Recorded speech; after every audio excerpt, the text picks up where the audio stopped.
இன்னைக்கு ஒருத்தருக்கு வந்து நாள் ஃபுல்லாகவே வீணாகி காசு டபுள் மடங்கு செலவாகிருக்கு. என்ன நடந்திருக்கு அப்படின்னா, இவர் காலையில் பைக்கில் போய்க்கிருக்க நேரம் திடீர்னு ஸ்டார்ட் நின்றுச்சு. இவர் ஸ்டார்ட் அடிச்சு பார்க்குறா, ஸ்டார்ட் வரல. பக்கத்தில் இருக்க ஒரு சின்ன கேரேஜுக்கு போகிறாரு. அங்கே இருக்க மெக்கானிக் கிட்ட காமிக்கிறாரு. அந்த மெக்கானிக் பார்த்துட்டு சொல்கிறாரு, இன்ஜின் ஆயில் எது பழசாயிருக்கும், புதுசாக இன்ஜின் ஆயில் வாங்கி ஊற்றினா ஸ்டார்ட் வந்துடும்னா அவர் நம்பிக்கையே இல்லாமல் ஏதோ ஒரு கெஸிங்காக சொல்கிறாரு. அவர் பேச்சுக்கிட்டு சரி இன்ஜின் ஆயில் ஊற்றுங்கன்னு புதுசாக இன்ஜின் ஆயில் ஊற்றுறாங்க. ஸ்டார்ட் பண்ணி பார்க்குறாங்க, ஸ்டார்ட் வரவே இல்லை. கொஞ்ச நேரம் சென்று பார்த்தா இன்ஜின் ஆயில் அப்படியே லீக் ஆகிக்கிட்டே இருக்குது. அது லேட் ஆகி தான் அவங்க பார்க்குறாங்க. என்ன நடந்திருக்குன்னா, அந்த மெக்கானிக் வந்து அவசரத்தில் அந்த போல்ட்டை ஒழுங்காக டைட் பண்ணாமல் விட்டார். இப்போ இவருக்கு டபுள் செலவு, மறுபடியும் இன்ஜின் ஆயில் வாங்கணும்.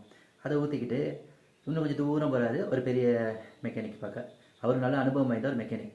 அவர் பார்த்தானே சொல்கிறாரு, இது ஒன்றும் பெரிய விஷயம் இல்லை, பெட்ரி சார்ஜில் அதனால தான் ஸ்டார்ட் வரல, கொஞ்சம் நேரம் சார்ஜ் போட்டு ஸ்டார்ட் பண்ணால் ஸ்டார்ட் வந்துடும்ட்டு அதேமாதிரி செய்கிறாங்க. ஸ்டார்ட் வந்துருச்சு. இப்போ இவருக்கு பாருங்கள், இந்த நாள் ஃபுல்லாகவே வீணாக போயிடுச்சு, காசும் செலவாகிடுச்சு, 2 மடங்கு செலவு.